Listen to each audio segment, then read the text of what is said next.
Hello दोस्तों, नमस्ते भाई, गुड इवनिंग। कैसे हैं आप सभी लोग? क्या मैं आप सभी को लाइव दिखाई दे रहा हूं? तो बच्चों, मैंने कल की क्लास में आपको पढ़ाया था सक्सेसिव परसेंटेज चेंज, क्रमागत प्रतिशत परिवर्तन। बताइए कितने बच्चों को सक्सेसिव परसेंटेज चेंज अच्छी तरीके से समझ में आ गया? Tell me. टेल मी, कितने बच्चों को सक्सेसिव परसेंटेज चेंज कल की क्लास अच्छी से समझ में आ गई? अगर किसी बच्चे ने कल की क्लास नहीं देखी है तो उसको बहुत ज्यादा नुकसान होने वाला है, बहुत परेशान रहेगा वो पूरे सिलेबस में आगे। अगर किसी बच्चे ने कल की क्लास मिस कर दी है तो पूरे सिलेबस में आगे बहुत परेशान रहेगा।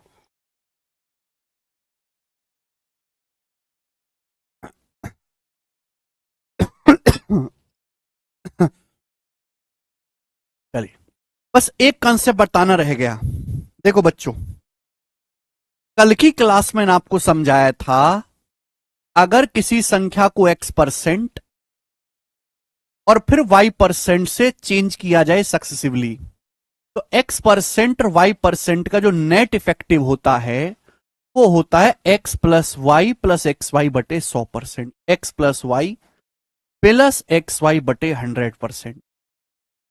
ये बेटे मैंने कल की क्लास में आपको समझाया था। लेकिन कुछ बच्चों के मन में डाउट आया होगा कि सर दो का तो है, अगर 3 बार चेंज किया जाए क्या उसका कोई फॉर्मूला नहीं है? उसका भी फॉर्मूला है। अगर किसी संख्या को पहले x परसेंट, फिर y परसेंट और z परसेंट से, x परसेंट, y परसेंट और z परसेंट से सक्सेसिवली चेंज किया जाता है, तो x परसेंट, y परसेंट और z परसेंट का जो नेट इफेक्टिव होता है मेरे दोस्तों, जो नेट परसेंटेज चेंज होता है, अगर किसी संख्या को पहले x परसेंट बदला जाए, फिर y परसेंट चेंज किया जाए, फिर z परसेंट चेंज किया जाए, तो जो नेट परसेंटेज चेंज होगा मेरे प्यारे, वो क्या होगा? पहले तीनों को जोड़ो, पहले तीनों को जोड़ो, x plus y plus z, पहले तीनों को जोड़ो प्लस, फिर दो दो की गुणा, x की y में, y की z में, जेड एक्स की जेड की x में, दो दो की गुणा करो, x y plus y z plus z x, x y plus y z plus z x, दो दो की गुणा करो, x y plus y z plus z x बटे 100, x y plus y z plus z x बटे 100 plus, फिर तीनों की गुणा, फिर तीनों की गुणा करो एक्स वाई जेड, तीनों की गुणा करेंगे एक्स वाई जेड और बटे आएगा 10,000% बटे 10,000%। प्रूफ भी कर सकते हैं मेरे दोस्तों, पर प्रूफ की कोई जरूरत नहीं है, बटे 10,000% ये हो गया। इसको लिख लीजिए अपनी कॉपी में मेरे प्यारे दोस्त, इसको अपनी कॉपी में उतार लीजिए। अगर किसी संख्या को x परसेंट, y परसेंट और z परसेंट से सक्सेसिवली चेंज किया जाता है, तो संख्या में जो नेट परसेंटेज चेंज आएगा वो कितना होगा? x plus y plus z, पहले तीनों को जोड़ो, फिर दो दो की गुणा करके बटे 100, फिर तीनों की गुणा बटे 10,000। आप कहोगे सर ये बकवास कहां से आई? पहले तो ये बताओ बच्चों हमें, ये आया कहां से? तो भैया इसको आप प्रूफ भी कर सकते हो, कोई दिक्कत नहीं भाई। एक्स और वाई का सक्सेसिव क्या है? एक्स और वाई का सक्सेसिव होता है formula x plus y plus x y बटे 100, x plus y plus x y बटे 100, ये हो गया। अब x plus y plus x y बटे 100 का फिर से फॉर्मूला लगा दो z के साथ, इनका फॉर्मूला फिर से लगा दो, a परसेंट और b परसेंट का सक्सेसिव फिर से लगा दो, a plus b plus a b बटे 100। आप इन दोनों का फॉर्मूला फिर से लगाओगे, यही आ जाएगा। इन दोनों में फिर से सेम फॉर्मूला लगाओगे, यही आ जाएगा। प्रूफ की कोई जरूरत नहीं है। तो मेरे प्यारे भाई, अगर किसी संख्या को पहले x परसेंट, फिर y परसेंट और z परसेंट से लगातार चेंज किया जाए, तो संख्या में नेट परसेंटेज चेंज कितना होगा? x plus y plus z plus x y plus y z plus z x बटे 100 प्लस एक्स वाई जेड बटे 10,000%। एग्जाम्पल ले लेते हैं। एक संख्या को पहले 5% बढ़ाया गया, फिर 7% बढ़ाया गया, फिर 8% बढ़ाया गया। बताओ उस संख्या में नेट कितना परसेंटेज चेंज होगा? नेट कितना चेंज आएगा? 5%, 7% और 8% का सक्सेसिव क्या होता है? 5%, 7% और 8% का सक्सेसिव क्या होता है? अगर आप यहां से रेशियो से करेंगे तो रेशियो से कैलकुलेशन बहुत ज्यादा होगी, तो इनकी फ्रैक्शन बहुत बड़ी बड़ी है। आप यहां पे दो दो को कंबाइंड करके भी कर सकते हो, मैं कल समझा चुका हूं दो दो को कंबाइंड करके। लेकिन आज हम डायरेक्ट करेंगे कि 5%, 7% और 8% का, 5%, 7% और 8% का जो नेट चेंज होता है मेरे दोस्तों, क्या होता है, सिंपल सा, बहुत आसान है, घबराने, तीनों को जोड़ो, तीनों को जोड़ो पहले, 5, 7, 12, 8, 20, 20 लिखे, तीनों को जोड़ के 20 लिखे, 20 प्लस, फिर दो दो की गुणा करो, दो दो की गुणा, 5 सत्ते 35, 7 अट्टे 56 और 8 पंजे 40, 5 सत्ते 35 और 40 75, 75 में जब मैं 56 जोड़ूंगा तो 121, 75 में जब मैं 56 जोड़ूंगा मेरे प्यारे भाई, कितना हो जाएगा, 131, 131, 7 अट्टे 56 प्लस 35 91, 91 में 40 जोड़ूंगा 131, दो दो की गुणा करके ऐड करना है, 35 प्लस 56 91, 91 में 8 पंजे 40 जोड़ूंगा 131, 131 आ गया, 131 को भाग देना है 100 से, 131 को 100 से भाग देंगे 1.31, 1.31 प्लस, फिर तीनों की गुणा करनी है, तीनों की गुणा, 5 सत्ते 35, 35 अट्ठे 280, 5 सत्ते 35, 35 की 8 में गुणा करूंगा 240 प्लस 40 280, अब 280 को 10,000 से भाग देना है, 280 को 10,000 से भाग दोगे तो 0.0280, 280 को 10,000 10,000 से भाग देंगे प्यारे भाई तो 0.0280 आएगा। देखो ये वैल्यू इतनी छोटी होती है, तो सबसे आखिर में जो वैल्यू आती है ना, ये वैल्यू इतनी छोटी होती है कि इसको आप इग्नोर भी कर सकते हो, ये वैल्यू बहुत छोटी होती है, इसको इग्नोर भी कर सकते हो। अगर ऑप्शन बहुत दूर दूर है तो आपको बाद की कैलकुलेशन नहीं करनी पड़ती है ना, इससे आप इग्नोर भी कर सकते हो मेरे प्यारे बच्चे, बात समझ में आई। अब इन तीनों को जोड़ देंगे तो 20 और एक 21, 2 3 21.338%, तो 5% और 7%, 8% का जो नेट परसेंटेज चेंज आएगा वो आएगा 21.338%, 31 2 33 होगा, 21.338%। ये तरीका है, ये सबसे आसान है, रेशियो से भी आसान पड़ेगा, दो दो को कंबाइंड करके करोगे उससे भी आसान है, ये फॉर्मूला यहां पर सबसे इजी है मेरे प्यारे भाई, 21.338%, 20 और 21.338%। खुद से कर सकते बेटा हिमांशु यादव आप, x plus y plus x y बटे 100 और जेड का फिर से फॉर्मूला लगाओ, 21.338%। सभी को समझ में आ गया, तो ये कॉन्सेप्ट है, x%, y%, z% का जो नेट परसेंटेज चेंज होगा, x plus y plus z plus x y plus y z plus z x बटे 100 प्लस एक्स वाई जेड बटे 10,000%। जब हम कंपाउंड इंटरेस्ट करेंगे चक्रवृद्धि ब्याज, आधा कंपाउंड इंटरेस्ट इसी फॉर्मूले से सॉल्व होगा। तो जो बच्चा आज नहीं पढ़ रहा है ना, आज जो नहीं समझ रहा है, तो बस आज इस बात की चिंता है कि सर जल्दी खत्म कर दो और आगे बढ़ जाए, वो कंपाउंड इंटरेस्ट में अपना सर फोड़ेगा, अपना सर दीवार में दे दे के मारेगा, लेकिन उसकी खोपड़ी में घुसेगा नहीं कुछ भी। इतनी महत्वपूर्ण चीज है ये, समझ में आया। 21.338%, 5%, 7%, 8% का सक्सेस। तो ये कॉन्सेप्ट था, मैंने आपको समझा दिया।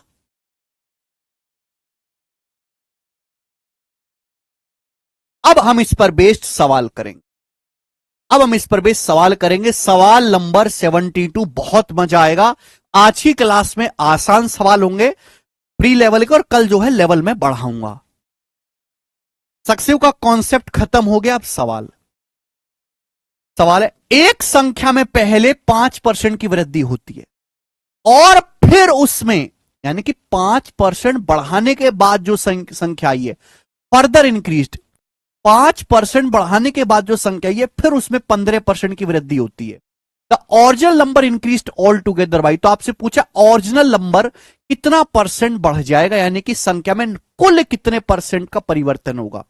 तो कोई संख्या ए है, इसी संख्या को पहले 5% बढ़ाया गया, फिर 5% बढ़ाने के बाद जो नई संख्या है उसको फर्दर दोबारा से 15% बढ़ाया गया, तो बताओ इस संख्या ए में कितने परसेंट का नेट, कुल मिलाकर कितना परसेंटेज चेंज होगा। 5 15 का सक्सेसिव, 5 प्लस 15 प्लस 5 गुणा 15 बटे 100।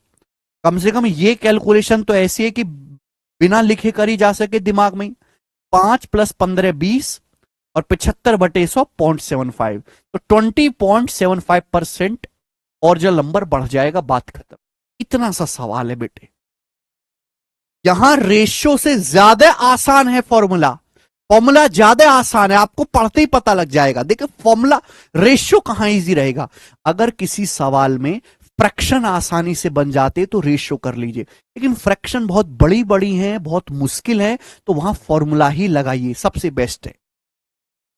ऐसा नहीं होनी चाहिए कि मैं ये करूंगा मैं वो करूंगा। एक एसी की कीमत में the price of N AC first increase by 16%। एक एसी का प्राइस पहले 16% बढ़ाया जाता है, and later on the price is decrease by 22%, और बाद में एसी का प्राइस 22% घटाया जाता है ड्यू टू रिडक्शन सेल, क्योंकि एसी की बिक्री कम हो गई। पहले एसी का प्राइस 16% बढ़ाया गया, बाद में एसी की बिक्री कम हो गई तो 22% कम किया गया। And the net percentage change in final price of AC, AC के फाइनल प्राइस में कितने परसेंट का चेंज हुआ। तो भैया पहले 16% बढ़ाया गया तो प्लस, 22% घटाएगा तो माइनस। तो आपको करना क्या है, 16 और -22 का सक्सेसिव निकालना है। 16 - 22 -16 गुणा 22/100। यहां पे x की जगह 16 रखेंगे और y की जगह -22 रखेंगे, -22। 16 - 22 माइनस का 6, 16 गुणा 22 कितना आएगा बच्चे, 320 और 352/100, 3.52। तो माइनस ये आएगा नेगेटिव, -9.52% आया है। फाइनल आंसर नेगेटिव आया। अगर फाइनल आंसर नेगेटिव आया तो भैया एसी का प्राइस डिक्रीज होगा, कितना, 9.52% एसी का प्राइस घट जाएगा। 9.52% एसी का प्राइस घट जाएगा। आगे बताओ, अगला सवाल एमटीएस के पेपर का बनाए।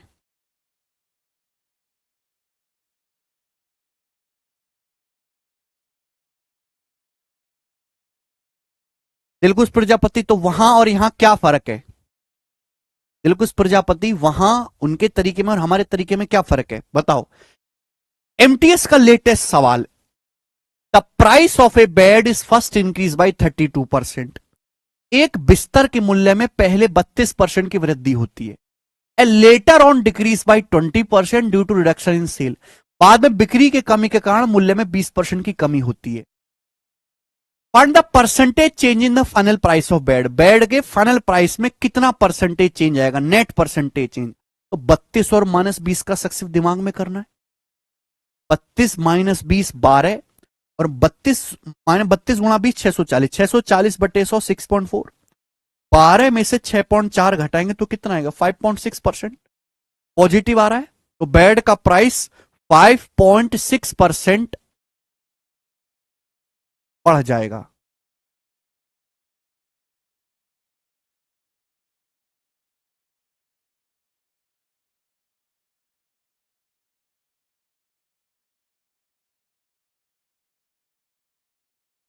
फाइनल आंसर पॉजिटिव आया बेटे, तो बेड का प्राइस 5.6% नहीं था प्रवीण जी, इंक्रीज होगा, डिक्रीज नहीं होगा, इंक्रीज होगा। नेक्स्ट अगला बताएंगे, सवाल देखेंगे। दिल्ली पुलिस कांस्टेबल 2023 का बताइए। साल 2001 में एक कारखाने का उत्पादन 30% कम हो गया। साल 2001 में कारखाने का प्रोडक्शन 30% कम हो गया, लेकिन साल 2002 में प्रोडक्शन 25% बढ़ गया। साल 2002 में 25% बढ़ गया। तो इन 2 सालों में net percentage, what the resulting change in production over these 2 year, 2 सालों में प्रोडक्शन में परिणामी परिवर्तन क्या हुआ। तो -30 और 25 का सक्सेसिव, -30 + 25 -5, -30 गुणा 25 750/100 7.5। तो -5 और -7.5 क्या आएगा, माइनस का 12.5, माइनस आया तो डिक्रीज हो जाएगा 12.5%। 12.5% प्रोडक्शन घट जाएगा, 12.5% प्रोडक्शन घट जाएगा। B option. देखिए एक कंसेप्ट यहां पे मुझे बताना रह गया, एक कंसेप्ट बताना रह गया, ध्यान सुने। मैंने आपको कल की क्लास में समझाया था कि सक्सेसिव परसेंटेज चेंज का मतलब है मल्टीप्लाइंग फैक्टर से लगातार गुणा करते जाना, यानी कि मल्टीप्लाई ही सक्सेसिव है, मल्टीप्लाई ही सक्सेसिव है। जैसे मैं आपसे एग्जांपल लेता हूं, मैंने आपको समझाया एक्सपेंडिचर बराबर प्राइस गुणा कंजम्पशन, खर्चा बराबर कीमत गुणा उपभोग, खर्चा बराबर कीमत गुणा खपत। मैं आपसे कहता हूं एक वस्तु का प्राइस 16% बढ़ता है, 16%।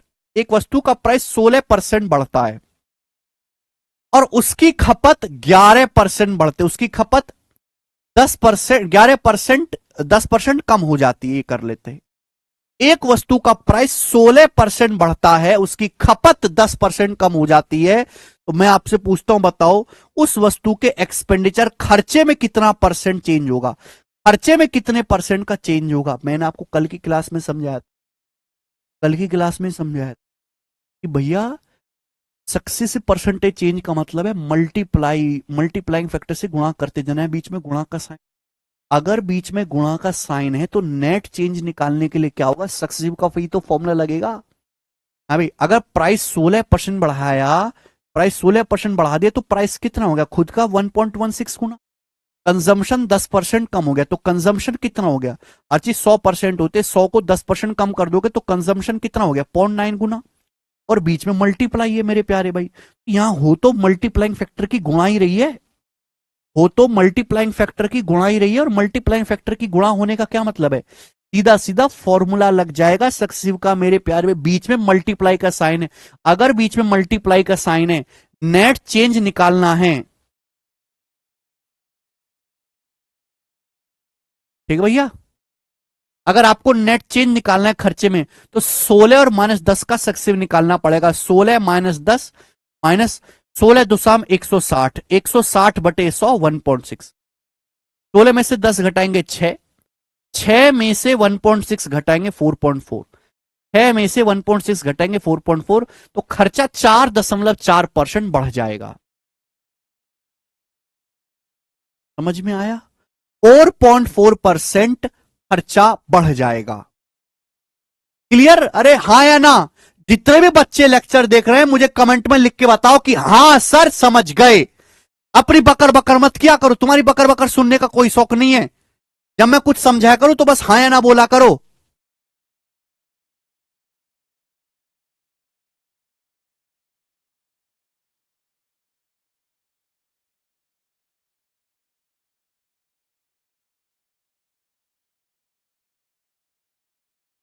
एक्सपेंडिचर बराबर प्राइस गुणा कंजम्पशन, बीच में मल्टीप्लाई। जब भी मल्टीप्लाई, सक्सेसिव परसेंटेज चेंज का मतलब ही है मल्टीप्लाइंग फैक्टर से गुणा, गुणा ही सक्सेसिव है,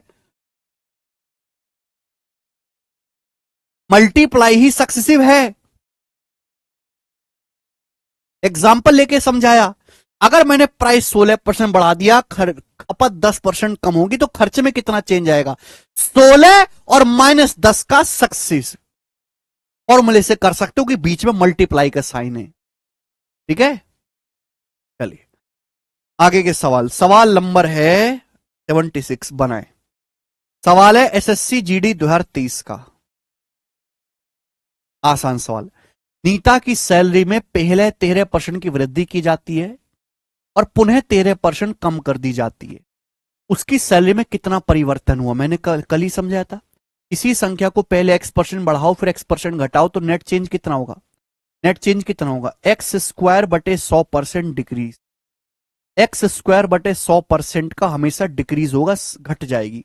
पहले सैलरी को 13% बढ़ाया फिर दोबारा 13% कम कर दे तो नेट चेंज कितना आएगा, 13 का स्क्वायर 116 बटे 100, 1.69% सैलरी घट जाएगी। डी ऑप्शन आंसर है, 1.69% डिक्रीज।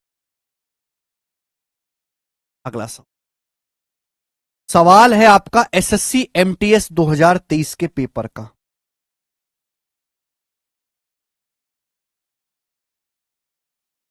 एक आदमी की सैलरी में पहले 25% की वृद्धि होती है फिर 25% की कमी होती है। तो पूछा नई इनकम ओरिजिनल का कितना परसेंट है, नई इनकम ओरिजिनल का कितना परसेंट है। आप फॉर्मूला भी लगा सकते हैं, आप रेशियो भी ले सकते हैं। एक आदमी की सैलरी पहले 25% बढ़ती है फिर 25% कम होती है, 25% की फ्रैक्शन वैल्यू 1/4। मैं रेशियो से कर लेता हूं, डाटा बहुत आसान है, फॉर्मूला भी लगा सकते हैं। एमटीएस का बेहतरीन सवाल है, एक आदमी की सैलरी पहले 25% बढ़ते, 25% मतलब 1/4 बढ़ते, 1/4 मतलब अगर सैलरी 4 है तो सैलरी 4 से बढ़ के 5 हो जाएगी।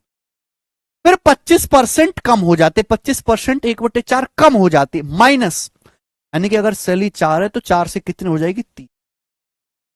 सक्सेसिव है मल्टीप्लाई, तो 4 चौक 16 और 5 तिया 15 है। ये इनिशियल वैल्यू से फाइनल वैल्यू का रेशियो आ गया। यानी कि अगर आदमी की सैलरी पहले 16 थी, अगर आदमी की सैलरी पहले 16 थी, इनिशियल वैल्यू से फाइनल वैल्यू का रेशियो आ गया। अगर आदमी की सैलरी पहले 16 थी, अगर आप 16 को पहले 25% बढ़ाओ फिर 25% कम कर लो, तो उस आदमी की अब जो सैलरी है वो 15 रहेगी घट के। अगर आदमी की सैलरी पहले 16 थी तो 16 से घट के मेरे दोस्तों कितनी रहेगी, 15। तो भैया कितनी, सवाल में पूछा क्या है, नई सैलरी ओरिजिनल का कितना परसेंट है, यही है। नई सैलरी ओरिजिनल का 15/16, इसी की परसेंटेज में वैल्यू निकालनी है। 15/16 होता है 1 - 1/16। 1 का मतलब 100%, और 1/16 आ गया बच्चों 6.25%। तो 100 में से जब ये घटाएंगे 6 तो 93.75, 93.75% नई सैलरी जो है वो ओरिजिनल का 93/3/4% होगी। आगे अगला सवाल ये बताओ।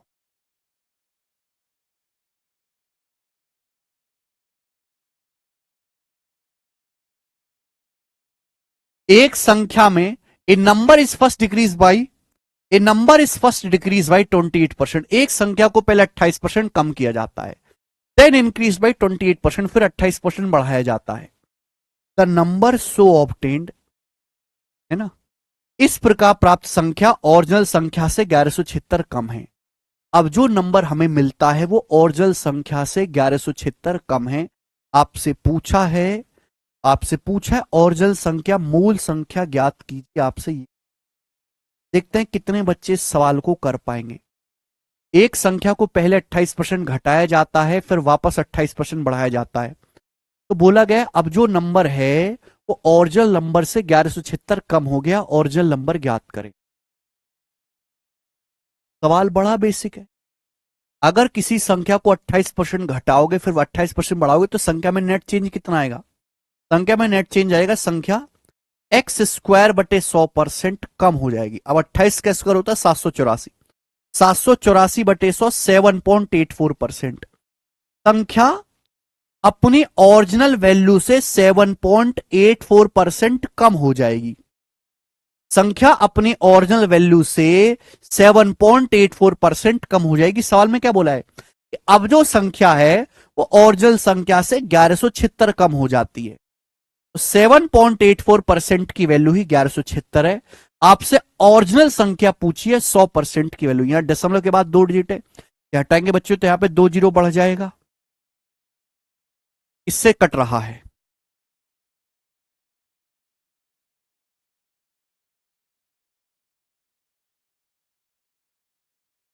28 तो जाएगा ही जाएगा बच्चे। 28 × 4 = 112, 5 28 दूनी 56, 4200 4200। 14 दूनी 28 और 14 तिया 42, 2 से जाएगा 300, 150 बार, तो 1% की वैल्यू 150 आ गई, 1% की वैल्यू 150 आ गई। आपसे पूछिए ओरिजिनल संख्या, ओरिजिनल संख्या 100%, 100% की वैल्यू तो 100 से गुणा कर देंगे 15,000, तो ओरिजिनल संख्या 15,000 है, ये आंसर आ गया 1500, 1500। जयवीर सिंह कल का लेक्चर जाके देखो, कल का लेक्चर जाकर देखो, यहां मुंह मत फुकाओ अपना, 28 का स्क्वायर क्यों कर रहे हो, बंद करो ये, बंद करो हट, कल का लेक्चर जाकर देख। चलिए एक और सवाल, एक और सवाल ऐसा ही करके बताओ जल्दी से, फटाफट फटाफट करके बताएंगे सब लोग, फटाफट जल्दी से। ऐसा ही क्वेश्चन है, कौन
चलिए,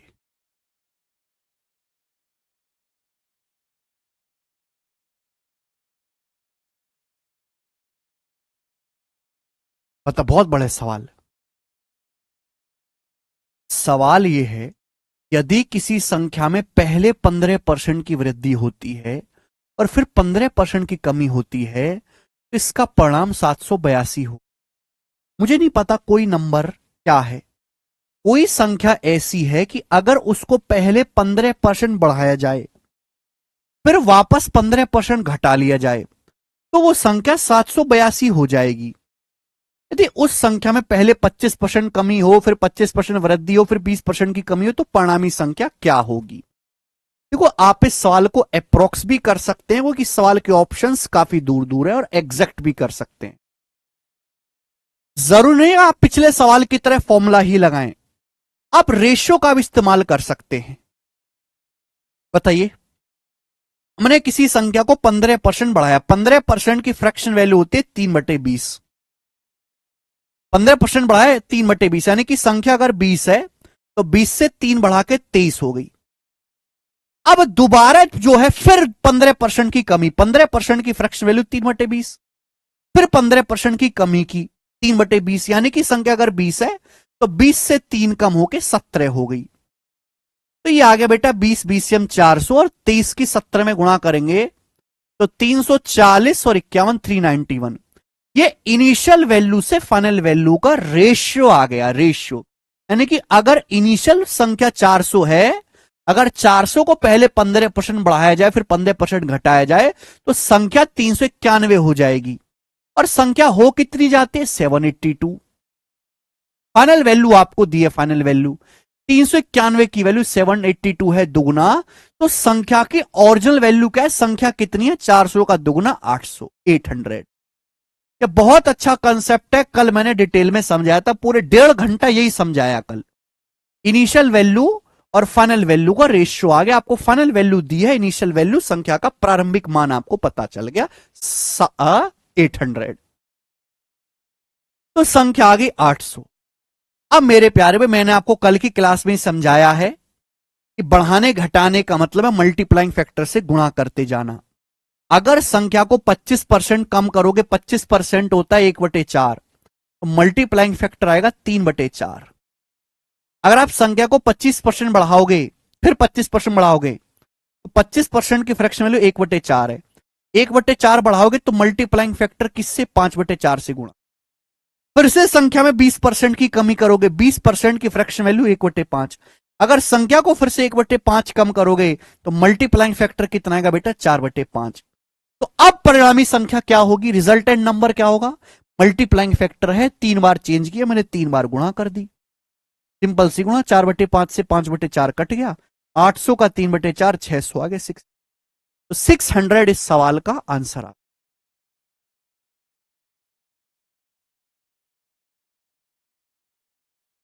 तो आप रेशियो भी इस्तेमाल कर सकते हो, इसमें कोई भी परेशानी नहीं। पहले संख्या 800 थी, 800 को मैं बड़ा चेंज करता चला गया, मल्टीप्लाइंग फैक्टर से गुणा, ये फाइनल वैल्यू आ गई। बिल्कुल बेसिक सवाल। सवाल नंबर 80 आपके सामने, और ये बड़ा प्यारा सवाल है। ये सवाल सीआरपीएफ हेड कांस्टेबल के पेपर में भी आया था, सेम क्वेश्चन। सीजीएल 2023 प्री का पूछा हुआ सवाल है, ये बनाए। सवाल की लैंग्वेज बड़ी अटपटी सी है, शायद बहुत सारे बच्चों को समझ ना आए, थोड़ा सा दिमाग पे जोर डालना पड़ेगा तभी लैंग्वेज पकड़ पाओगे। Two successive increase of 30% each, two successive increment of 30% each is by what percent, is by what percent more than, by what percent more than two successive decreasement of 30% each, और answer बताना है approximate. क्या आप सवाल समझ पाए? सवाल यह है कि प्रत्येक 30% की दो क्रमिक वृद्धि, अगर मैं किसी संख्या को 30% से 2 बार बढ़ाता हूं तो ये जो वैल्यू आएगी कितने परसेंट ज्यादा होगी जब मैं किसी संख्या को 30% से 2 बार सक्सेसिवली कम ही करता हूं, क्रमिक कम ही करता हूं। ठीक है भाई। 30% का 2 बार सक्सेसिव इंक्रीमेंट 30% के 2 बार सक्सेसिव डिक्रीमेंट से कितने परसेंट ज्यादा है? तो अगर आप किसी संख्या को 30% से सक्सेसफुली बढ़ाओगे तो कितना बढ़ जाएगी? 30 + 30 + 30 गुणा 30/100 कितना आ जाएगा बच्चे? ये आ जाएगा 69%। 69% 30% का जो नेट चेंज होता है 69% के बराबर होता है। और अगर आप 30% की लगातार दो कमी करोगे, दो सक्सेसिव डिक्रीमेंट करोगे, तो -30 का क्या होगा? -30 -30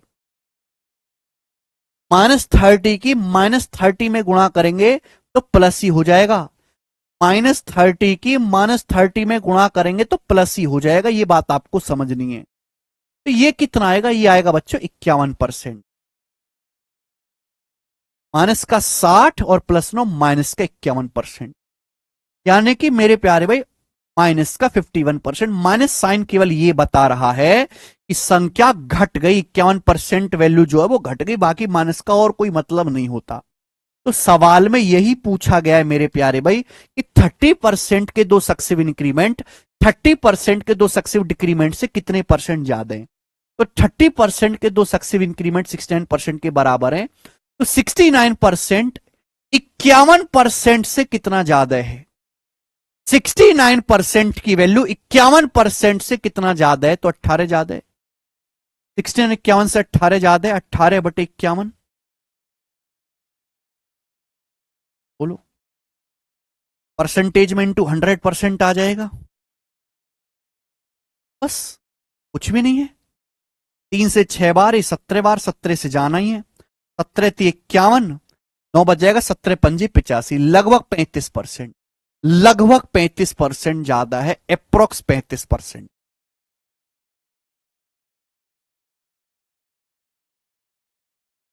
600/17 कितना आएगा? लगभग 35 आएगा।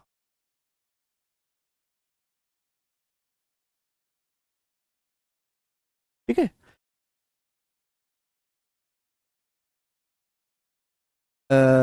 18/51 होगा ना।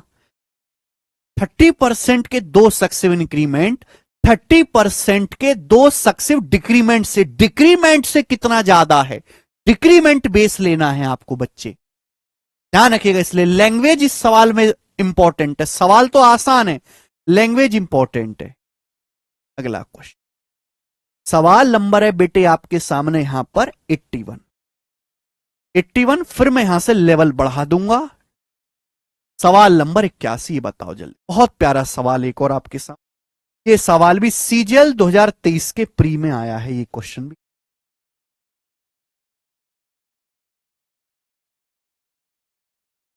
एक वस्तु के प्राइस में R% की वृद्धि होती है। एक वस्तु का प्राइस पहले R% बढ़ाया जाता है, फिर R% घटाया जाता है। अब वस्तु का प्राइस ₹1 है, तो उस वस्तु का इनिशियल वैल्यू क्या था? उस वस्तु का ओरिजिनल प्राइस क्या था? बहुत बढ़िया सवाल। कौन करेगा बेटे इस सवाल को? एक वस्तु की कीमत पहले R% बढ़ाई जाती है, बाद में R% कम कर दी जाती है। अब नया जो लेटेस्ट प्राइस है ₹1, तो ओरिजिनल प्राइस क्या था? मान ले कि ओरिजिनल प्राइस था P रुपए, ये मुझे निकालना है। ओरिजिनल प्राइस है P। अगर आप एक वस्तु का प्राइस पहले R% बढ़ाओ फिर R% घटाओ, तो उस वस्तु का प्राइस कितना कम हो जाएगा? R²/100% कम हो जाएगा कि नहीं? वस्तु का प्राइस R²/100% कम हो जाएगा कि नहीं? ये बता दीजिए। वस्तु का प्राइस R²/100% कम हो जाएगा कि नहीं? बोलो हाँ कि ना। हाँ कि ना बोल दो। पहले R% बढ़ाओ फिर R% कम कर दो, तो R²/100% कम हो जाएगा। अगर वस्तु का ओरिजिनल प्राइस P था, अगर वस्तु का ओरिजिनल प्राइस P था मेरे प्यारे भाई, हर संख्या अपने आप में 1 होती है। हर संख्या अपने आप में 1 लिख लो या 100% लिख लो, हर संख्या अपने आप में 1 होती है। अगर 1 को R²/100% कम कर दोगे, तो अब वस्तु का प्राइस ये रह जाएगा। कल ही पढ़ा दिया मैंने कि अगर किसी संख्या को k% बढ़ाते हो तो मल्टीप्लाइंग फैक्टर 1 + k%। अगर आप k% घटाते हो तो मल्टीप्लाइंग फैक्टर 1 माइनस k%। अगर आप किसी वस्तु का प्राइस p है, किसी वस्तु का प्राइस कितना था p, हर संख्या अपने आप में 1 होती है या 100%। 1 को आर स्क्वायर बटे 100% कम करोगे तो इतना रह जाएगा 1 माइनस आर स्क्वायर बटे 100%। अब ये वस्तु का नया प्राइस है जो कि 1 रुपए के बराबर है, 1 रुपीज के इक्वल है। आपसे पूछा पी का मान क्या हो, क्या नहीं कर सकते? अच्छा, परसेंटेज का मतलब मेरे प्यारे भाई, परसेंटेज क्या? परसेंटेज, ये जो परसेंटेज का मतलब होता है 1/100। जो आर स्क्वायर बटे 100 परसेंटेज है, ये जो आर स्क्वायर बटे 100 परसेंटेज है, परसेंटेज को मैं 1/100 लिख सकता हूं। परसेंटेज को क्या मैं 1/100 नहीं लिख सकता? आप बोलोगे हाँ सर 1/100 लिख सकते, क्या आ गया? तो पी का मान कितना आ जाएगा मेरे प्यारे? पी का मान कितना आ जाएगा? एलसीएम लेंगे बच्चे, एलसीएम में डायरेक्ट लिख रहा हूं, डायरेक्ट एलसीएम लेंगे।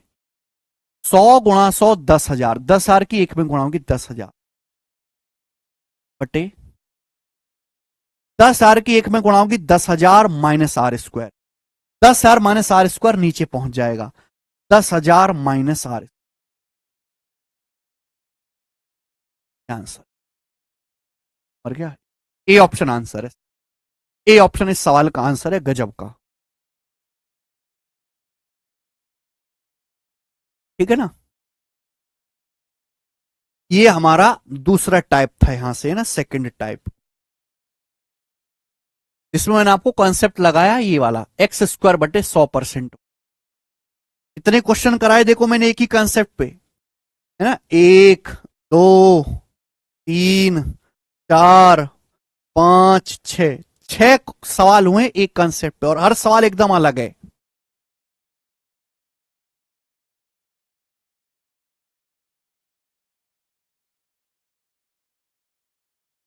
ठीक है बच्चे, आगे चलेंगे।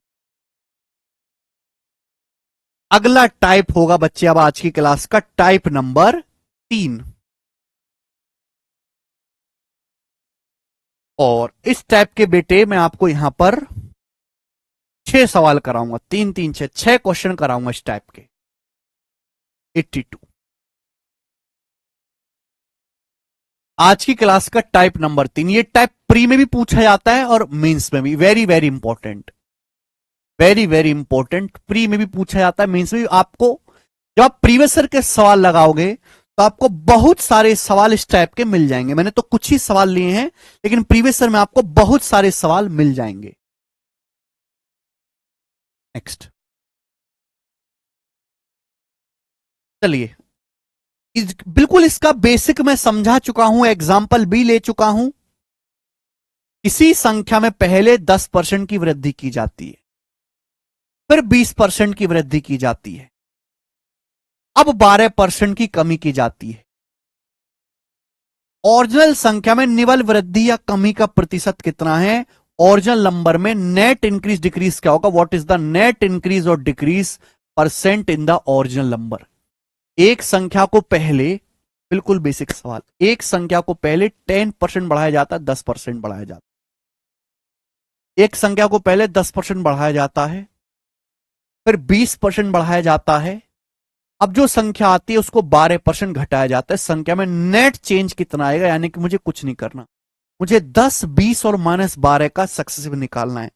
ये रेशियो से भी जल्दी हो जाएगा, डाटा आसान है, ये फॉर्मूला से भी हो जाएगा, दो दो को कंबाइंड करके भी हो जाएगा। ऑप्शंस काफी दूर दूर हैं, कंबाइंड करके भी कर सकते हैं। आप बताओ 10 और 20 का सक्सेसिव दिमाग में नहीं कर सकता? जल्दी निकलेगा। 10 + 20 + 10 गुणा 20/100, 32%। एक सेकंड में आ गया मेरा, एक सेकंड में 32%। 10 + 20 30, और 10 गुणा 20 200/100, 2 30 और 2 32। अब मुझे 32 और -12 का सक्सेसिव निकालना है, क्या मैं नहीं निकाल सकता दिमाग में? एक्स और वाई का successive x + y + xy/100। 32 - 12 20, minus 32 गुणा 12 क्या आएगा? 32 गुणा 12 आ जाएगा जी 12 480, और 480 और 24 504। 32 की 12 360 और 24 आएगा 384। ठीक है, 384, 384/100 3.84, 3.84 क्या आएगा बच्चे? फाइनल आंसर पॉजिटिव आया है तो डिक्रीज तो होने से रहा, इंक्रीज ही होगा। और 20 में से 3.84 घटाएंगे तो 12 तो नहीं आने वाला, 16 ही आएगा। अप्रोक्स 16% इंक्रीज, तो 16.16% इंक्रीज क्या गया।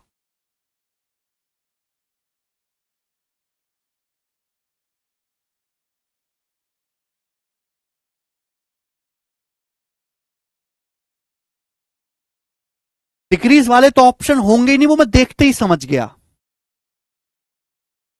मुश्किल है बिल्कुल भी नहीं। आगे सवाल नंबर है स्टूडेंट आपके सामने यहां पर 83, बनाइए जल्दी से। सीपीओ के पेपर का सवाल, सीपीओ का बनाओ।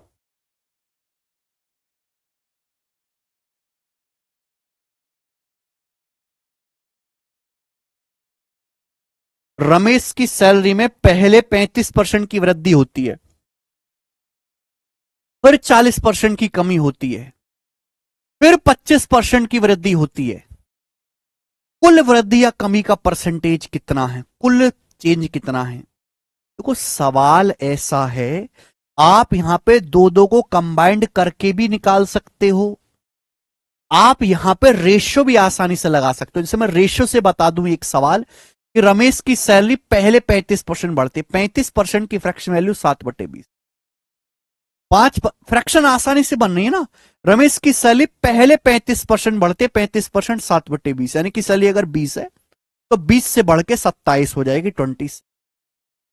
फिर 40% कम होती है, 20% 1/5, 40% 2/5। फिर सैलरी 2/5 कम होती है, 2/5 का मतलब अगर सैलरी 5 है तो 5 से 2 कम होके 3 रह जाएगी, मल्टीप्लाई। फिर 25% बढ़ती है सैलरी, फिर 25% बढ़ती है, 25% की फ्रैक्शन वैल्यू 1/4, 1/4, 1/4। यानी कि सैलरी अगर 4 है, अगर सैलरी 25% की फ्रैक्शन 1/4 बढ़ते, अगर सैलरी 4 है तो 4 से बढ़ के 5 हो जाएगी। और इन तीनों की सीधी सीधी क्या कर देंगे बेटे, मल्टीप्लाई, तीनों की सीधी सीधी कर देंगे। तो 5 से 5 कट जाएगा मेरे प्यारे भाई, ये आ जाएगा 20 चौक 80, नीचे 80 और ऊपर आएगा 27 से 81, ऊपर आएगा 81। क्लियर है, आप बोलोगे हाँ सर। यानी कि मैं कह सकता हूं कि अगर सैलरी पहले 80 थी तो 80 से बढ़ के 81 हो गई, तो सैलरी बढ़ी कितनी, एक एक बढ़ गई 1/80। तो यानी कि डिक्रीमेंट का तो कोई स्कोप है नहीं, इनक्री हुआ है। 2.25% नहीं आएगा, ये आएगा 1.25%। आप कहोगे सर कैसे इतना जल्दी बताया। 1/8 होता है 12.5, 1/8 होता है 12.5, ये 1/80 है, तो 12.5 को भी 10 से भाग देंगे ना, 12.5 को भी 10 से भाग देंगे तो 1.25 नहीं आए, पहले 1.25% बढ़ जाएगी।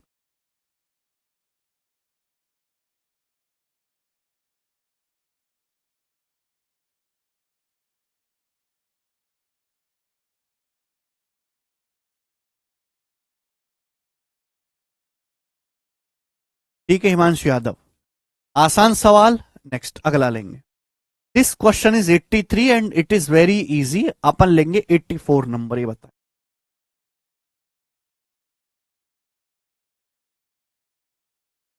जल्दी से बताओ बेटे इस सवाल का क्या आंसर है। मैं बैठ जाता हूं, तू बता इस सवाल को करके बता जल्दी, का आया को आंसर।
एक संख्या में पहले 30% की वृद्धि हुई, फिर 25% की कमी हुई, फिर 25% की वृद्धि हुई।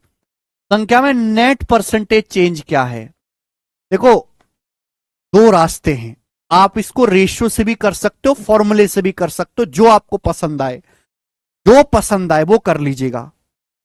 हालांकि ऑप्शंस बहुत नजदीक है, 1% का ही फर्क है, तो मैं यहां पर रेशियो लगा लेता हूं, मुझे ज्यादा आसान लग रहा है।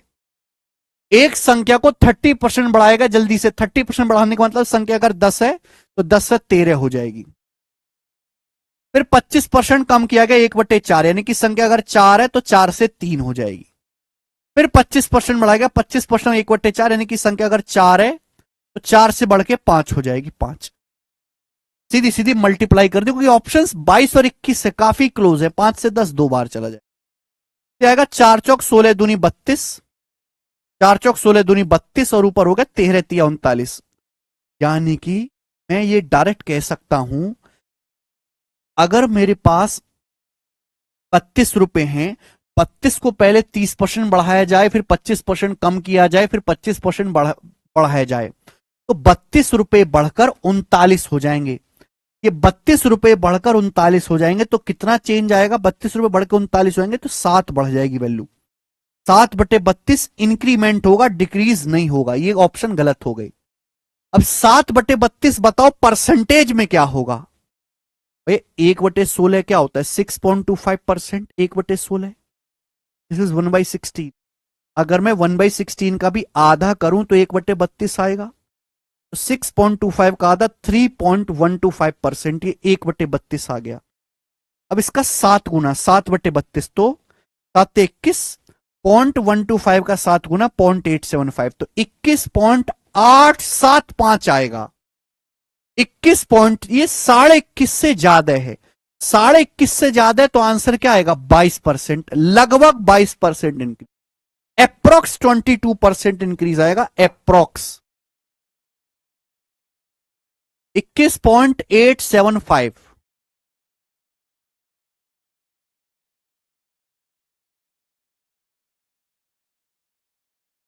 मैंने बोला था कि भाई अगर 21.5 से ज्यादा आता है तो नियरेस्ट क्या हो जाएगा? 22 हो जाएगा। 21.5 से कम होता तो 21 आता। 21.875 is more than 21.5, that means it will be approx 22। Nearest integer आपको बताना है आंसर। सवाल नंबर बेटे हम लेंगे यहां पर 85। ही बताए, बिल्कुल सेम सवाल है, बिल्कुल सेम। करें।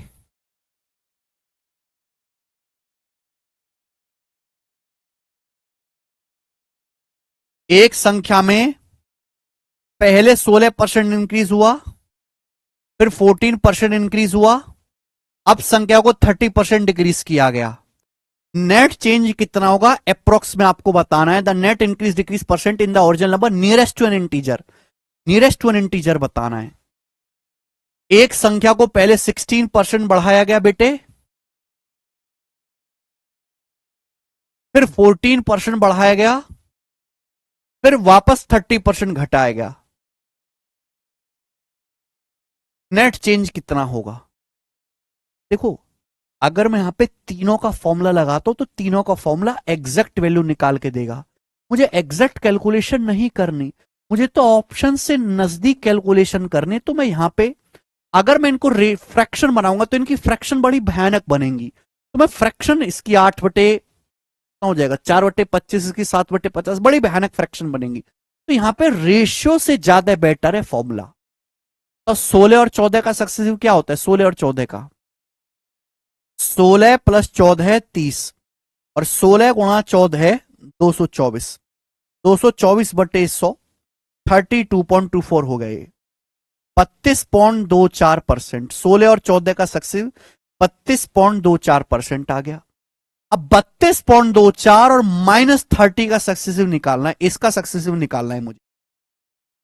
ठीक है, तो ये नो इंक्रीज और डिक्रीज ये तो आएगा नहीं, ये तो आएगा नहीं बच्चों। आंसर इन तीनों में से है, बताओ। 32.24 और -30 का सक्सेसिव, एक्स और वाई का सक्सेसिव x+y+xy/100।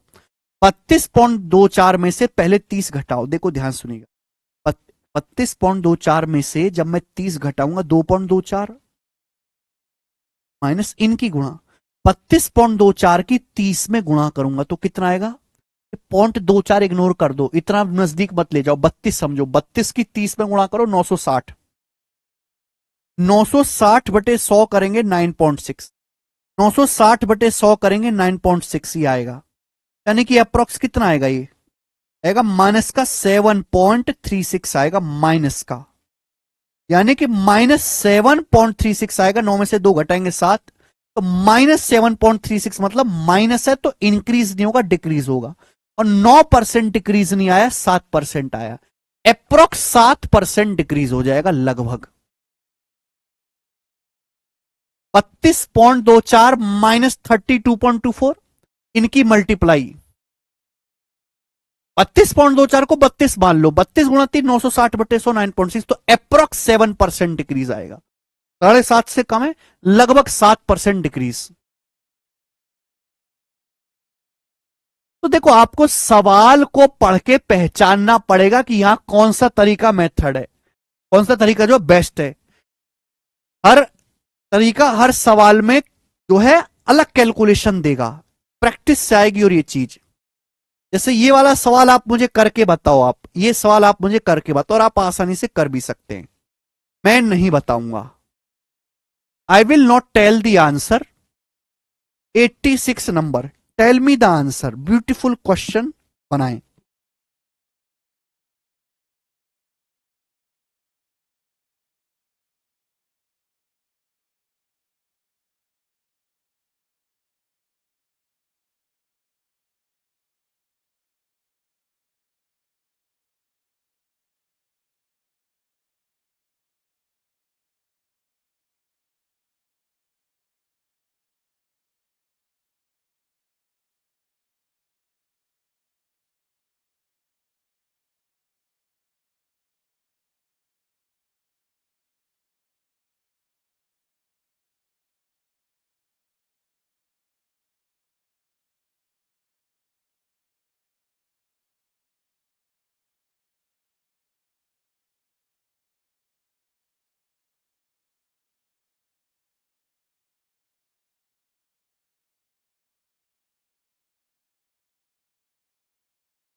अरे हिमांशु यादव सर, क्वेश्चन को इंग्लिश में भी पढ़ दिया करिए सर, इसके अलावा जिंदगी में और कोई कमेंट भी कर लो। जब देखो क्लास शुरू होते ही क्वेश्चन को इंग्लिश में भी पढ़ दिया करिए, इंग्लिश में पढ़ दिया करिए। इस कमेंट के अलावा इतना टाइम कहां मिल जाता है तुमको कमेंट करने का? 40.9%, हद होती है। मैं ना पढ़ूं इंग्लिश में, कतई ना पढ़ूं। सवाल नंबर 87, हिंदी और इंग्लिश दोनों भाषाओं में पढ़ते हैं, दोनों भाषाएं आपको समझनी चाहिए, ये बताएंगे। एक और सवाल जल्दी से,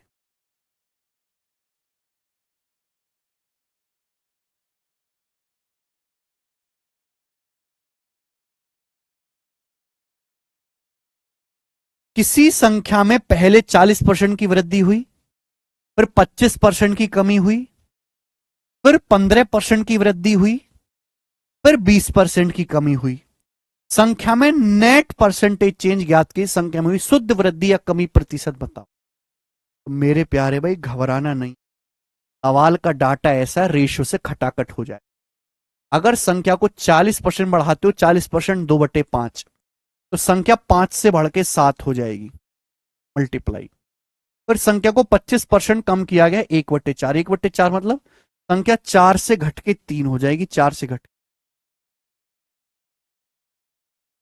फिर संख्या को 15% बढ़ाया गया, 15% की फ्रैक्शन वैल्यू 3/20, 15% की फ्रैक्शन वैल्यू 3/20, 15% बढ़ा गया, यानी कि संख्या अब 20 से बढ़ के 23 हो जाएगी, 20 से 3 बढ़ के 23 हो जाएगी।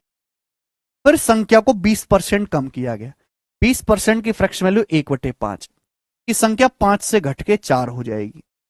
तो जैसे जैसे सवाल कह रहा है, मैंने उनकी फ्रैक्शन वैल्यू बनाई और मल्टीप्लाइंग फैक्टर से गुणा कर दी। 4 से 4 कट जाएगा और कुछ कटने वाला है नहीं। तो 20 पंजे 100, 100 पंजे 500, नीचे 500 आ गया, ऊपर क्या आएगा बेटे? 7 21 गुणा 23, 21 गुणा 23 कितना आएगा बेटा? 21 की 23 में गुणा करेंगे तो 420 और 63, 483। यानी कि अगर संख्या 500 है तो संख्या 500 से घट के 483 हो जाएगी। तो संख्या इंक्रीज नहीं हुई, संख्या डिक्रीज हुई है। 500 से घट के 483 होगी तो संख्या 17 घटी है, 17/500। तो कितना आएगा मेरे दोस्तों? ये 5 या 15, लगभग 3% आएगा। 500 का 7% है, 500 का 7% तो 35 होता है, लगभग 3% घटा है, 3.4% डिक्री। मुझे लगता है कि अब आप ऐसे सवालों को जल्दी से कर लोगे। ठीक है, आगे चलते हैं। ये टाइप भी खत्म, मैंने हर एक चीज का आपको हर एक टाइप का जो है क्वेश्चन ले लिया। अगला टाइप मेरे प्यारे भाई, नेक्स्ट टाइप, नेक्स्ट टाइप सवाल नंबर है 88। अगला टाइप, टाइप नंबर है मेरे दोस्तों 4 आज की क्लास का।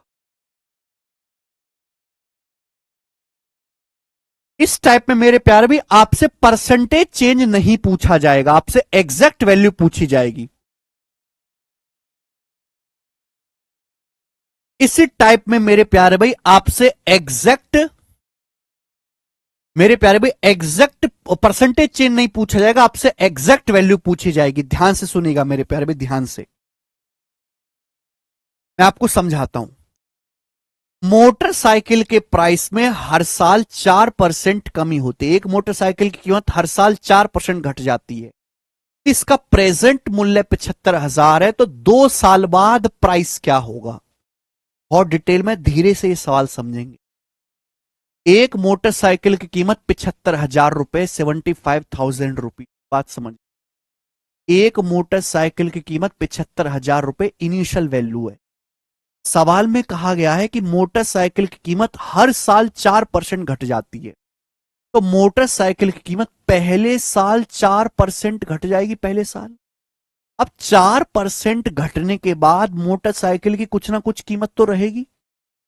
75,000 रुपए को 4% कम करने के बाद मोटरसाइकिल की कीमत कुछ ना कुछ तो रहेगी। फिर अगले साल दोबारा से मोटरसाइकिल की कीमत, अगले साल दोबारा से मोटरसाइकिल की कीमत 4% घट जाती है। तो आपसे पूछा 2 साल के बाद, आफ्टर 2 साल मोटरसाइकिल की कीमत क्या होगी, आपसे पूछा गया है। सभी को सवाल समझ में आ गया? यानी कि इस टाइप में आपको इनिशियल वैल्यू दी जाएगी, इनिशियल वैल्यू आपको परसेंटेज चेंज दिया जाएगा और आपसे फाइनल वैल्यू पूछी जाएगी, फाइनल वैल्यू। बात आई समझ में? अब ध्यान से सुने। एक मोटरसाइकिल की कीमत अभी 75,000 रुपए, 75,000 रुपीज मोटरसाइकिल की कीमत है अभी प्रेजेंट में। हर साल 4% घटती है मोटरसाइकिल की कीमत। 4% की फ्रैक्शन वैल्यू 1/25, 1/25। 4% की फ्रैक्शन वैल्यू 1/25, 4% की फ्रैक्शन वैल्यू 1/25। तो अगर किसी संख्या को हर संख्या अपने आप में 1 होती है, 1 को 1/25 कम करोगे तो मल्टीप्लाइंग फैक्टर कितना आएगा? 24/25 से गुणा। मल्टीप्लाइंग फैक्टर 24/25 से गुणा। फिर अगले साल दोबारा 4% घटती है, 4% की फ्रैक्शन वैल्यू 1/25। फिर दोबारा से 1/25 कम करोगे तो मल्टीप्लाइंग फैक्टर कितना आएगा? 24/25। तो मुझे यहां पर मल्टीप्लाइंग फैक्टर की 2 बार गुणा करनी पड़ी। 2 साल बाद, ये 2 साल बाद मोटरसाइकिल का प्राइस आ गया। 2 साल बाद आपसे 2 साल बाद कीमत पूछी है। मोटरसाइकिल की कीमत हर साल 1/25 कम हो रही है, तो मल्टीप्लाइंग फैक्टर कितना आएगा? 1/25 कम करेंगे 24/25। गौर करने वाली बात है, मल्टीप्लाइंग फैक्टर की 2 बार गुणा करनी पड़ी, और किसी भी संख्या की 2 बार गुणा करोगे तो पावर कितना हो जाएगा? 2 हो जाएगा। एक्स की एक्स में गुणा करेंगे तो क्या आ जाएगा? एक्स का स्क्वायर आ जाएगा। आप बोलोगे हाँ सर, ये मोटरसाइकिल की 2 साल बाद प्राइस आ गया। 2 साल के बाद मोटरसाइकिल का प्राइस ये हो जाए। यानी कि आपने एक चीज गौर करी, हर बार सेम परसेंटेज, हर साल मोटरसाइकिल कीमत 4% ही घटती है सेम परसेंटेज से। आपसे 2 साल बाद कीमत पूछी है तो मल्टीप्लाइंग फैक्टर की पावर 2 करेंगे। अगर आपसे 3 साल बाद कीमत पूछी होती तो पावर 3 करते। अगर आपसे 4 साल बाद कीमत पूछी होती तो पावर 4 करते। 5 साल बाद कीमत पूछी होती तो मल्टीप्लाइंग फैक्टर की पावर 5 करते। लॉजिक क्लियर हुआ? भाई मोटरसाइकिल की कीमत शुरुआत में 75,000 है, पहले साल 4% घटाई 1/25, 1/25 घटाओगे तो मल्टीप्लाइंग फैक्टर 24/25। दूसरे साल फिर से मल्टीप्लाइंग फैक्टर 24/25। तो 2 साल बाद कीमत पूछी है, मल्टीप्लाइंग फैक्टर की 2 बार गुणा करोगे। 2 बार गुणा करने का मतलब स्क्वायर। तो जितने साल बाद कीमत पूछी जाएगी, मल्टीप्लाइंग फैक्टर का भी मेरे दोस्तों उतनी ही पावर करना पड़ेगा। 2 साल बाद कीमत पूछिए, 2 बार स्क्वायर। 3 साल बाद कीमत पूछेगा तो पावर 3। 4 साल बाद कीमत पूछेगा, पावर 4। ठीक है ना? ये लॉजिक है। तो 4% कम होने का मतलब है मेरे प्यारे भाई, मोटरसाइकिल की 4% कम होगी तो 24/25 से गुणा, फिर 4% कम होगी 24/25 से गुणा। तो आपको समझना चाहिए कि 24/25 की 2 बार गुणा होगी। 2 बार गुणा होने का मतलब फाइनल जो वैल्यू होगी 75,000 का 24/25 का स्क्वायर हो जाएगा मेरे प्यारे भाई। जितने साल बाद कीमत पूछिए, मल्टीप्लाइंग फैक्टर की उतनी ही पावर करनी है। ठीक है? इतना डिटेल लिखने की जरूरत नहीं, मैंने आपको समझाने के लिए लिखा केवल। अब 24/25 का स्क्वायर क्या आएगा? 24 का स्क्वायर 576, 25 का स्क्वायर 625। हालांकि 576 में 9 आता है, 9 से कटने वाला नंबर आएगा, ये भी चेक कर सकते हो। 625 कटता है बेटा 125 से, 125 से 5 बार, 125 से जाएगा ये 6 बार। 600/5 आएगा 120, 120। अब गुणा करोगे तो एंड में एक ही जीरो आएगा, जीरो के बाद आएगा 6 दूनी 2 है, 6 दूनी 12 2, जीरो के बाद 2 आएगा, यानी कि ये आंसर नहीं है। 576 9 से कटता है, 24 में आता है बेटा 3, 24 का स्क्वायर 24 में 3 आता है, 9 से कटेगा, ये नंबर 9 से नहीं कटता, 7 2 9, ये नंबर 9 से कटता है, ये आंसर है।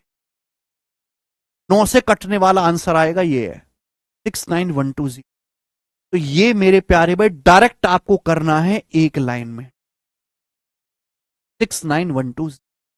अगला सवाल, तो ये आसान टाइप है, जितने साल बाद कीमत पूछे मल्टीप्लाइंग फैक्टर की उतनी ही पावर आपको कर देनी है। जैसे सवाल देखिएगा बच्चे, सवाल है एसएससी जीडी 2023 का। सवाल देखो, मनीष ने एक एसी खरीदा 46,875 में।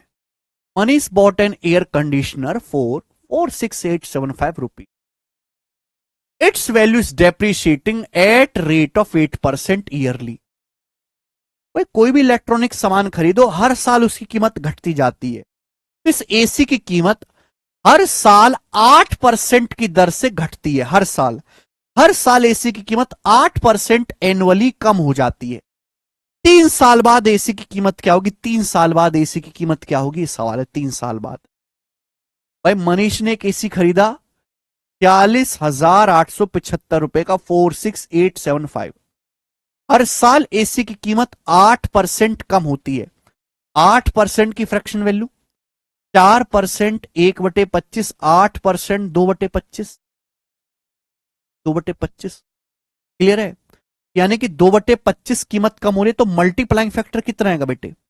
मल्टीप्लाइंग फैक्टर आएगा 23/25, 23/25 ये आएगा मल्टीप्लाइंग फैक्टर। आप बोलोगे आंसर। आपसे 3 साल बाद कीमत पूछी है तो मल्टीप्लाइंग फैक्टर की पावर कितने करना पड़ेगा? बात समझ में आई? आप बोलोगे सर 1 नंबर, हमें बात समझ में आ गई है, कोई भी परेशानी नहीं है। सर वैलिडिटी कितनी? वैलिडिटी पूरे 2 साल है, ठीक है ना। अब मुझे कैलकुलेशन करनी है, बताओ 23 का क्यूब क्या होता है? 23 का क्यूब क्या होता है? 12167, ठीक है। और 25 का क्यूब 15,625। 23 का क्यूब क्या आ जाएगा? 12167। और 25 का क्यूब 15,625। याद होना चाहिए बेटा ये। अब 15,625 का 3 गुना है, 15×3 = 45, 625 का 3 गुना 1825। सिंपल मल्टीप्लाई करेंगे, 3×7 = 21, एक एंड में 1 आएगा, 1 इसका 36,501। कुछ भी हार्ड नहीं है भाई। इस सवाल के मैं ऑप्शन देखूंगा, ऑप्शंस जो हैं वो यूनिट से हो गए ना। यूनिट अलग अलग है, यूनिट मैच करूंगा मैं, पूरी गुणा थोड़ा ना करूंगा।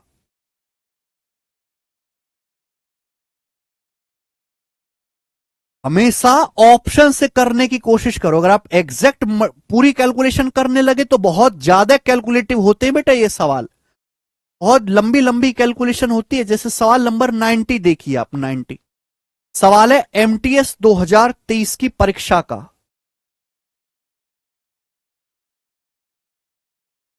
3 साल पहले कार का प्राइस 2.5 लाख था। हर साल प्राइस 6% गिरावट आती, तो अब इसका मूल्य क्या है? अब इसका मूल्य क्या है? 3 साल पहले 2.5 लाख था, 2.5 लाख।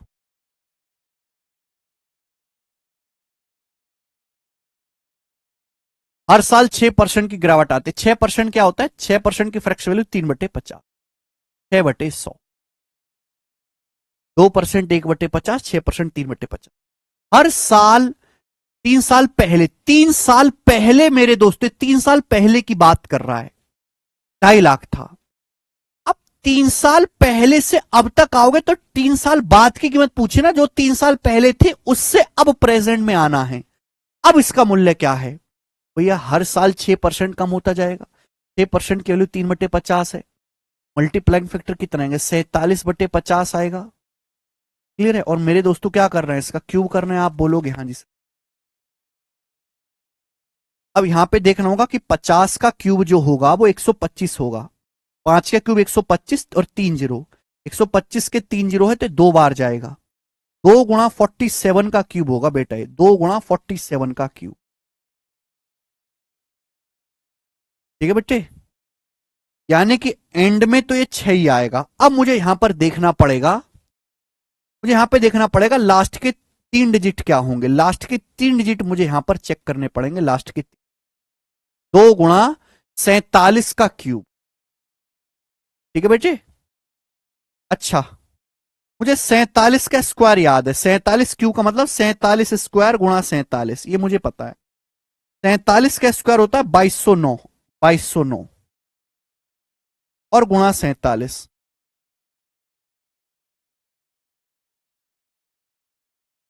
अब 47×2 = 94। भाई ऐसी करेंगे भाई, जोड़ा जुगाड़ी बिठाना पड़ेगा और कोई रास्ता है नहीं। 2209 की गुणा करनी है 94 में, ये मेरी एग्जैक्ट कैलकुलेशन है। और 94 होता है 100 - 6। 94 होता है जी 100 - 6, 100 - 6। यानी कि आएगा बच्चे, मैं डिजिटल सम भी लगा सकता हूं यहां पे। मैं लगाने को 9 का डिजिटल सम भी लगा सकता हूं, 2209 00, लेकिन 6 बार जब करेंगे तो 6×9 = 54 और 22×6 = 132 ही आएगा। यानी कि एंड में क्या आएगा? एंड में आएगा 100 में से 54 घटाएंगे 66, और ये बचेगा 8, 8 में से 2 घटाएंगे,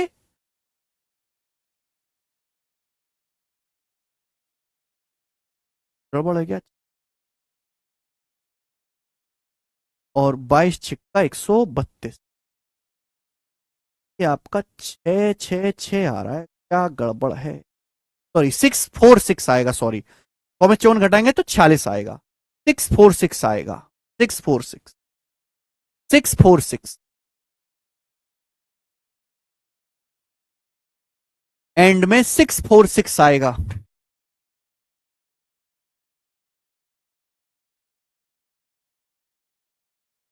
बी आंसर 646। बढ़िया, ठीक है। चलें, अगला सवाल लोगे आप कि नहीं? अब हिम्मत मेरी तो टूट रही है अब। चलो ये बताओ, लास्ट क्वेश्चन कर लेते हैं, चलो लास्ट ये बता देंगे, लास्ट।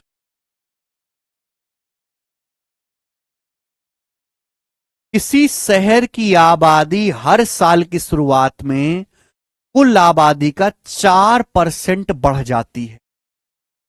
किसी शहर की आबादी हर साल 4% बढ़ जाती है, 4% हर साल। हर साल की शुरुआत में, सन 2024 की शुरुआत से जब आप 2025 की शुरुआत में जाओगे, एक साल हो गया, 4% बढ़ जाएगी। सवाल में बोला है यदि 1 जनवरी 2001 को जनसंख्या कितनी थी? 5 लाख थी, 5 लाख। तो पूछा 1 जनवरी 2004 को यह जनसंख्या क्या थी? 1 जनवरी 2001 को जनसंख्या थी 5 लाख, 5 लाख, 5 लाख। किसी शहर की आबादी हर साल 4% बढ़ जाती है। 1 जनवरी 2001 को 5 लाख थी, 1 जनवरी 2004 को क्या होगी? तो सन 2001 से 2004 तक आने में कितना समय लगा? 3 साल बाद। तो आपसे पूछा है दोस्त यहां पे 3 साल बाद आबादी क्या होगी? आफ्टर 3 ईयर आबादी मांग रहा है। एक सेकेंड,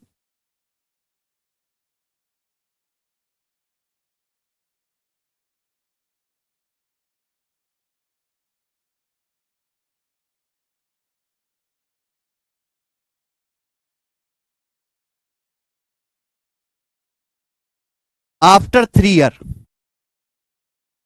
देखो बच्चों, पहली बात तो अगर हर साल आबादी बढ़ रही है तो आबादी 5 लाख से बढ़ेगी ही, ये तो नहीं आएगा। अगर हर साल 4% बढ़ रही है, साल 2001 में 5 लाख थी, तो साल 2004 में 5 लाख से ज्यादा ही होगी। हर साल आबादी 4% बढ़ रही है। हर संख्या अपने आप में 100% होती है। 100% को 4% बढ़ाओगे तो कितना हो जाएगा? 104% या फिर 1.04। जरूरी थोड़ा ना कि हम मल्टीप्लाइंग फैक्टर को हमेशा फ्रैक्शन में लेके डेसिमल में भी लिख सकते हैं। किसी भी संख्या को 4% बढ़ाओगे तो खुद का कितना हो जाते हैं? 1.04 टाइम्स हो जाती है। 3 साल बाद, 2001 से 2004 में पूछी आबादी 3 साल बाद, तो मल्टीप्लाइंग फैक्टर की पावर क्या आ जाएगा? 3। और एग्जैक्ट आंसर आएगा बच्चे, दशमलव है 6 दशमलव, या 5 जीरो है, लेकिन 5 की इवन नंबर में गुणा होगी, 1 जीरो और पैदा हो जाएगी, तो डेसिमल में नहीं आएगा आंसर, एग्जैक्ट आंसर आएगा। ये करना है मुझे कैलकुलेट, ये कैलकुलेट करना है। वैसे आंसर ये भी नहीं आएगा, पता है। अगर हर साल आबादी 4% बढ़ रही है, अगले साल 4%, फिर 4%, तो भैया 4 का सक्सिव कितना होता है? 4 का सक्सिव भी निकालूं फॉर्मूले से तो 12% की ही आएगा, 12% से हल्का सा ज्यादा ही आएगा। 4 का सक्सिव, तो पहले तीनों को जोड़ो, फिर 2 की गुणा बटे 100, फिर तीनों की गुणा बटे 10,000। ऐसे 4 का सक्सिव 12% से हल्का सा ज्यादा ही आएगा। देखिए आबादी लगभग 12-13% बढ़ेगी। 5 लाख का अगर मैं 12-13% भी बढ़ाऊं तो 5 लाख का 13% 65,000 होता है। तो आबादी 65,000 के आसपास ही बढ़नी है, यानी कि इतनी आबादी नहीं होगी कि 6.5 लाख पहुंच जाए। आंसर या तो ए ऑप्शन है या डी ऑप्शन है, इन दोनों में से एक आंसर है। और अब मैं सॉल्व नहीं करूंगा भाई, मैं सॉल्व करने लगा तो बुढ़ा हो जाऊंगा ऐसी कैलकुलेशन करते टाइम। तो मैं यहां पर यह चेक करूंगा कि 104 क्या है। 104 है 13 से कटने वाला नंबर, तो आंसर जो भी होगा 13 से कटने वाला होगा। 13 से, क्या ये नंबर 13 से कटता है? ये नंबर 13 से कटता है। 3-3 का पेयर बनाओ। 562 में से 432 घटाएंगे तो आएगा 130, ये नंबर 13 से कटता है, ये आंसर है। ये नंबर 13 से 332, ये नंबर 13 से नहीं कटता। पहला ऑप्शन है जो 13 से डिवाइड हो रहा है, ए, ये आंसर हो गया, बात खत्म।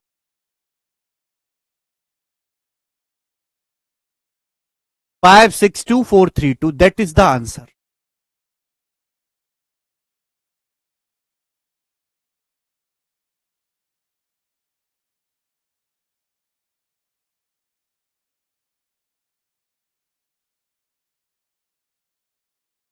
तेरह से पहला विकल्प कट रहा है, यही उत्तर होना चाहिए।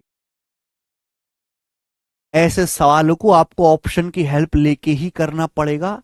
एग्जैक्ट कैलकुलेशन बहुत लेंदी होती है, जो इंसान के बस की बात नहीं है पेपर में जल्दी जल्दी करना। ठीक है, आज की क्लास को करते हैं यहीं पर समाप्त। काफी ज्यादा मैंने आज आपको सवाल करवाए हैं अच्छे अच्छे, और मिलेंगे मेरे प्यारे भाई अब कल और अच्छे सवाल करने के लिए। आज इतना ही।